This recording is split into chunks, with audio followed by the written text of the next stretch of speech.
Hello everyone, welcome back to our channel. This is our series on PYQs of last 12 years of UGC NET. In this lecture, we will cover Unit 1 Political Theory Concepts. Okay, each concepts videos will be different, will be individual videos. In this video, we will cover only few concepts of political theory as an introduction. Okay, so first question is, who among the following is not associated with decline of political theory? So our answer is Jean Blondel, because Peter Laslet, David Easton and Alfred Corbin, these three declared death of political theory. Okay, sorry, these three, Laslet, Easton and Coburn, talk about decline. Easton and Coburn is related to behavioralist approach, and Laslet is related to philosophical approach. Okay, so let's go ahead. Second question is, match the systems theorist with their systems. तो ये काफ़ी difficult question है. ठीक है, तो इसका answer है ए का 1 है. बर्टन लैनफी बोलते हैं set of elements standing in interaction. Hall and Fagen बोलते हैं a set of interaction. Easton बोलते हैं whole, which is system is a whole which is compounded of many parts. Colin Cherry बोलते हैं system is a set of objects together with relationships between the objects and their attributes. तो ये काफ़ी difficult question है, आप एक बार ही देख लेना, बस इतना लोड लेने का ज़रूरत नहीं है इसका. Next question is, the word theory derive from the Greek word theoria means. क्या मीनिंग है वर्ड थ्योरी का? It is a well organise political system नहीं. A well focused mental look, a well articulated economic structure, a system of physical arrangement नहीं. इसका answer है second, a well focused mental look. A well focused mental look. Okay, let's go to next question. Identify the correct sequence regarding the debate on the decline या demise of political theory. तो हमें sequence करना है इसका. तो David Easton on decline of political theory, Dahl on death of political theory, Reimer political theory is in a dog house, Peter Laslett on demise of political theory. इन सब ने कब कब दिए हैं, इन्हें हमें सीक्वेंस से जमाना है. तो सबसे पहले बोला है डेविड ईस्टन ने डिक्लाइन ऑफ पॉलिटिकल थ्योरी के बारे में. कहाँ पे? American association of political scientists. ठीक है. तो उसके बाद बोला है पीटर लास्लेट ने, उसके बाद बोला है राइमर ने, एंड लास्ट में डाहल ने. Next question is, which among the following is correct regarding the decline of political theory. ठीक है, तो मोस्ट ऑफ द क्वेश्चंस क्या हैं इंट्रोडक्शन ऑफ पॉलिटिकल थ्योरी में? या तो डिक्लाइन के बारे में है या रिसर्जेंस के बारे में आएंगे, और फिर इन्हीं 3-4 पे ज़्यादा फोकस है. ओके, तो हमें ये ध्यान रखना है. तो हमें ऐसे ही PYQs एनालाइज करना है. तो नाउ वी सॉ दिस. तो आपका होमवर्क है कि आप इन 3-4 ने जब बोला है, जिस वर्क में भी डिक्लाइन ऑफ पॉलिटिकल थ्योरी की बात की है, उसकी टेबल बनाएं, ईयर्स लिखें एंड देन उसको याद करें. Okay, which among the following is correct regarding the decline of political theory. तो किस वजह से पॉलिटिकल थ्योरी का डिक्लाइन हुआ था? Historicism yes. कौन बोलते हैं? डेविड ईस्टन बोलते हैं. Hyper factualism yes. Moral relativism yes. तो आंसर हो जाएगा ऑल ऑफ दीज. ओके, तो थोड़ा सा समझा देती हूँ मैं मीनिंग. हिस्टोरिसिज्म का मीनिंग क्या है कि हिस्ट्री पढ़ रहे हैं, जैसे कि सबाइन थे, वो हिस्टोरिकल फिलोसॉफीज पढ़ रहे हैं, बट अब जो अभी करंट सिचुएशंस हैं उनके प्रॉब्लम्स को एनालाइज नहीं कर रहे, उनके सॉल्यूशंस को नहीं ढूंढ रहे. तो ये हिस्टोरिसिज्म हो गया. हाइपर फैक्चुअलिज्म क्या है था? पॉजिटिविज्म के कारण जो सिर्फ फैक्ट्स पे फोकस किया गया था and not about the real world. कि भाई आपने फैक्ट्स तो देख लिए बट इसका एप्लीकेशन क्या है वो नहीं देखा, तो उससे क्या फ़ायदा. तो हाइपर फैक्चुअलिज्म. मॉरल रिलेटिविज्म मतलब there is a no universal moral code, सब अपने हिसाब से चल रहे हैं कि एंड जस्टिफाइज मीन्स फलाना ढमकाना. तो मॉरल रिलेटिविज्म के कारण भी क्या है, डिक्लाइन है पॉलिटिकल थ्योरी का. अगला क्वेश्चन है assertion and reason का. So first is great political theories originated, as Sabine put it, in the interstices of political and social crisis. Yes, this is correct. कि जब भी क्राइसिस होती है तब पॉलिटिकल थ्योरीज जनरेट होती है, ग्रेट पॉलिटिकल थ्योरीज जनरेट होती है. एग्जाम्पल क्या है, हॉब्स की थ्योरी कब दी थी उन्होंने, ड्यूरिंग सिविल वॉर. ठीक है, तो वो है one of the greatest thinkers. There is no disinterested political theory. Yes, this explains A. So our answer will be both A and R are true, and R is the correct explanation. How is this explaining A? क्योंकि कोई no disinterested political theory. Why? Because as Lasky puts it, every thinker is child of their times. ठीक है, तो जो भी उनका time था उसके अकॉर्डिंग वो थ्योरी देते हैं. कोई भी थ्योरी डिसइंटरेस्टेड नहीं होती. हम एग्जांपल देते हैं, प्लेटो, इनका इंटरेस्ट क्या था, ग्रीस को आइडियल स्टेट बनाना. एरिस्टोटल, उनका इंटरेस्ट क्या था, स्टेबिलिटी लाना. मैकियावेली, उनका इंटरेस्ट क्या था, उनका इंटरेस्ट था कि इटली को रीयूनाइट करना. ठीक है, ऐसे ही सबका था. मार्क्स का क्या था, डिक्टेटरशिप ऑफ प्रोलेटेरिएट था, इक्वालिटी थी, सोशल क्लासेस हटाना था. तो सब सारी पॉलिटिकल थ्योरी का कोई ना कोई इंटरेस्ट होता है. हॉब्स का इंटरेस्ट क्या था, सेल्फ प्रिजर्वेशन इंटरेस्ट था. ठीक है. Next question is all political philosophers are political theorists. Yes, तो हम एक वेन डायग्राम सा बना लेते हैं इसका. All political philosophers are political theorists, ये तो सही है. All political थ्योरिस्ट्स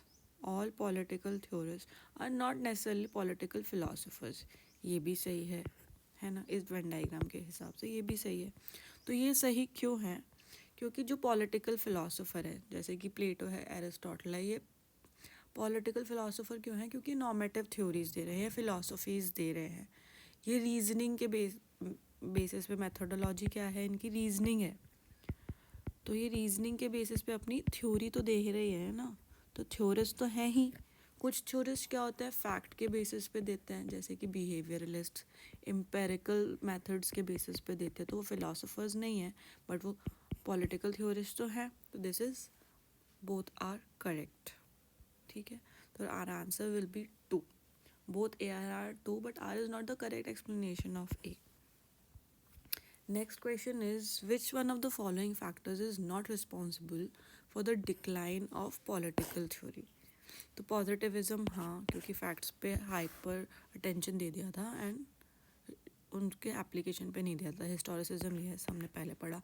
moral relativism yes, हमने पहले पढ़ा. Ideological pluralism no, ideological pluralism से डिक्लाइन थोड़ी होता है. ये तो it's a good thing right, कि प्लूरलिस्ट बहुत सारी नई नई आइडियोलॉजीज आएंगी, उससे क्या होगा,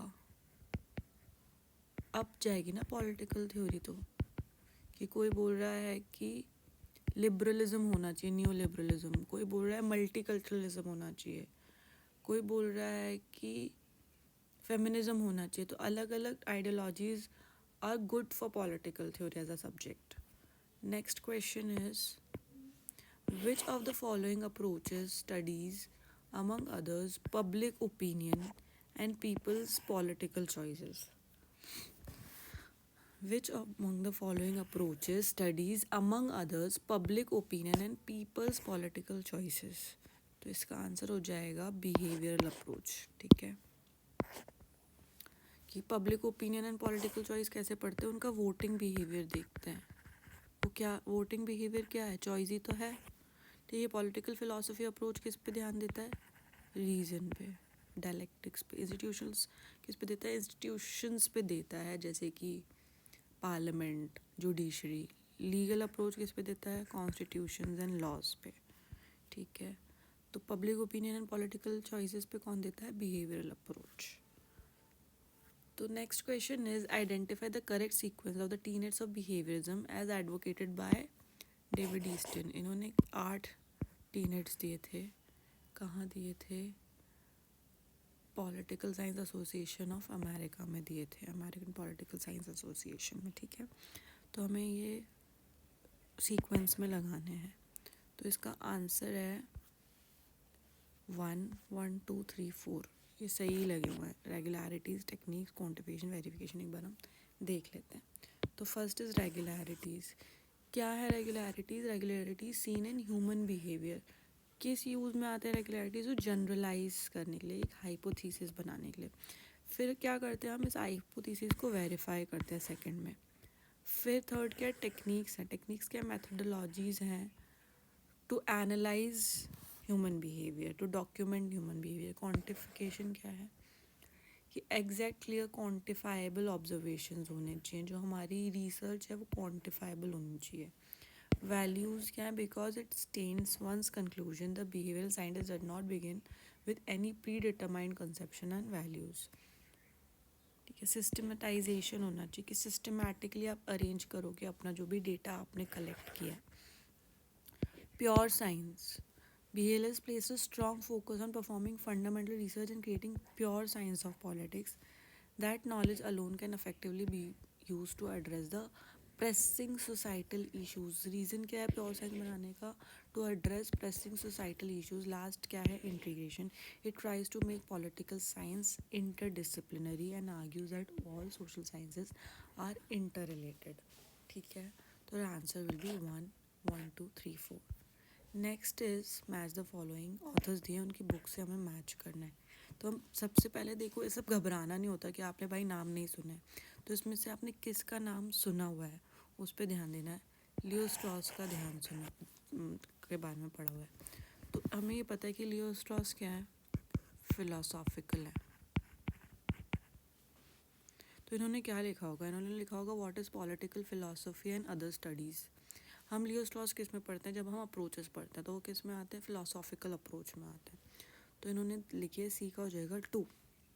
अगर सी का 2 हो जाएगा तो आंसर हमारा आ जाएगा। तो इट इज़ सिंपल, ओके। तो हम देख लेते हैं किसने क्या लिखा है।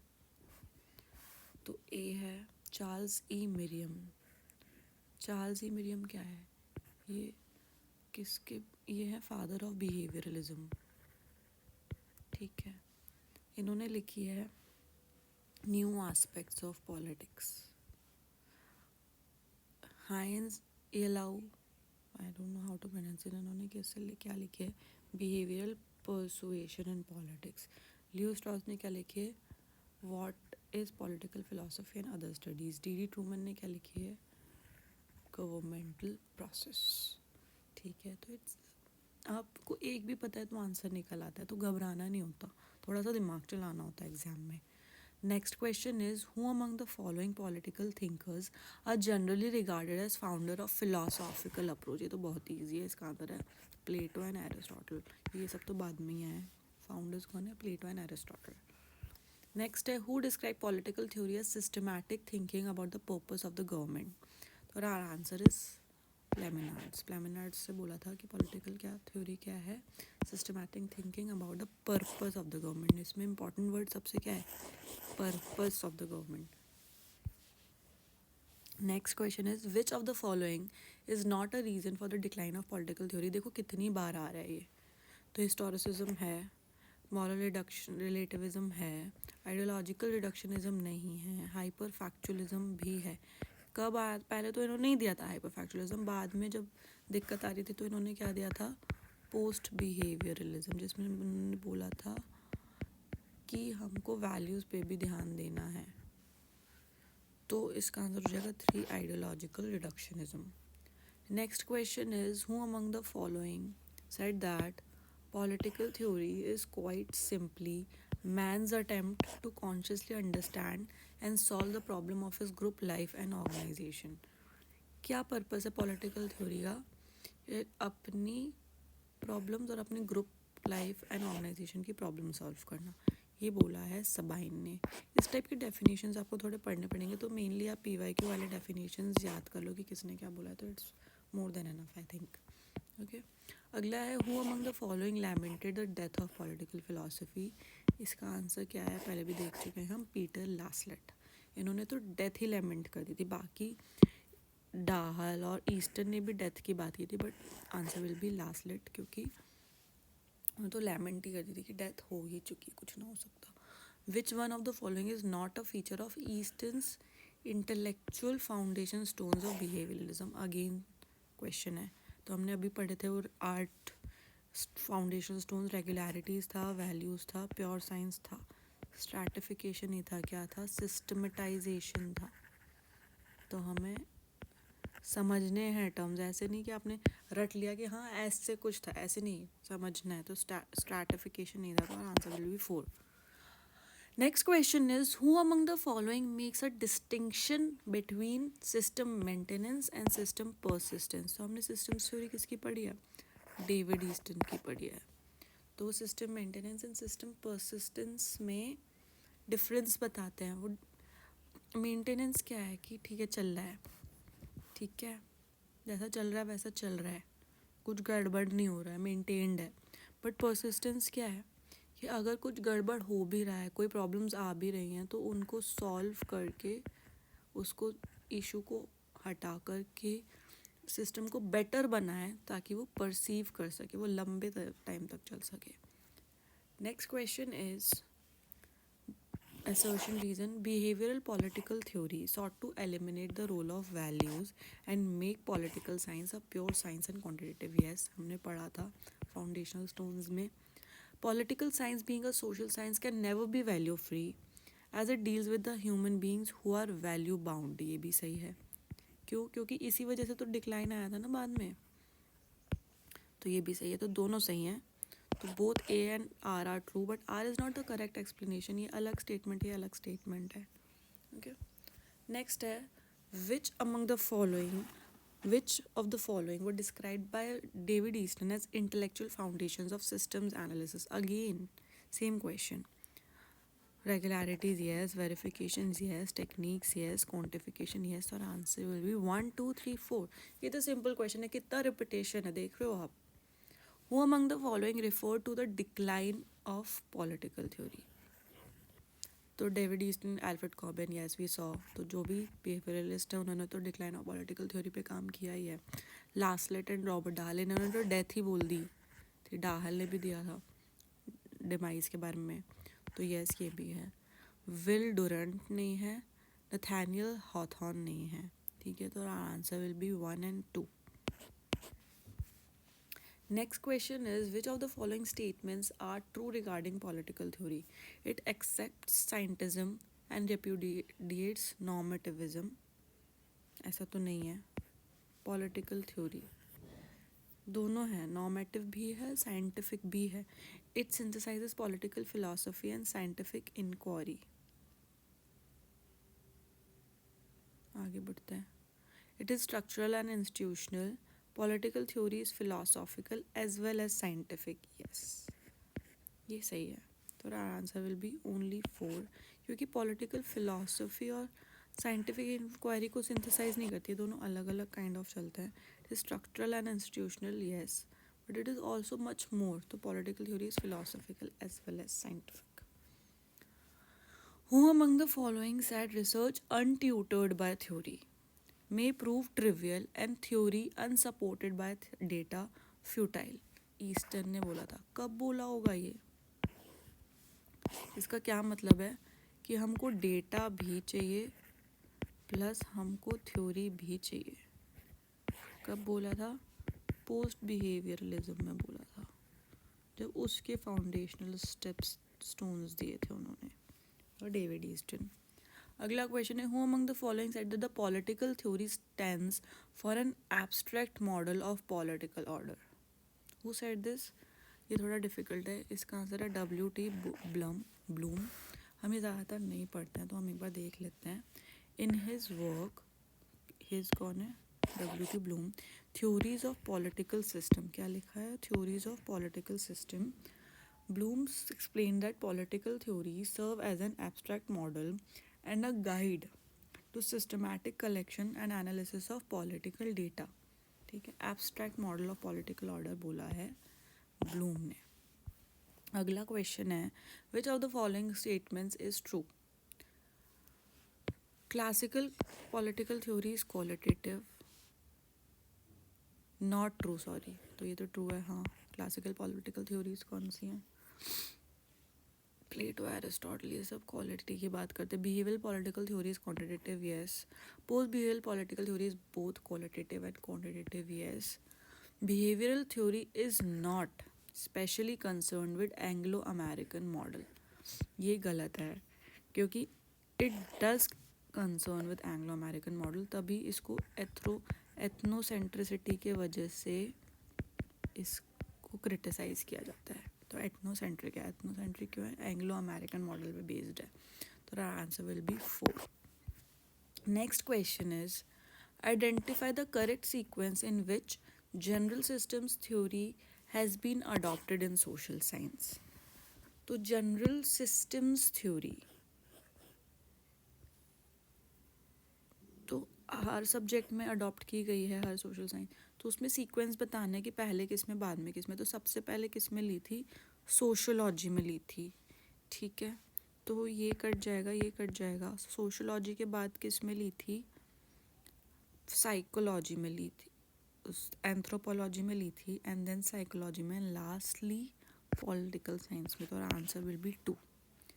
सबसे पहले sociology, then psychology, sorry, then anthropology, then psychology, then political science.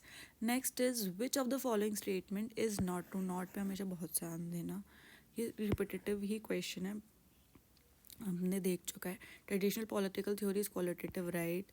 Behavioural is quantitative, right. Post behaviour is both qualitative and quantitative, right. Post behave, अब लास्ट में उधर स्टेटमेंट बिहेवियरल के बारे में था, इसमें पोस्ट बिहेवियरल के बारे में. Post behavioural political theory is ethnocentric, no. Which is ethnocentric? Behavioural political theory.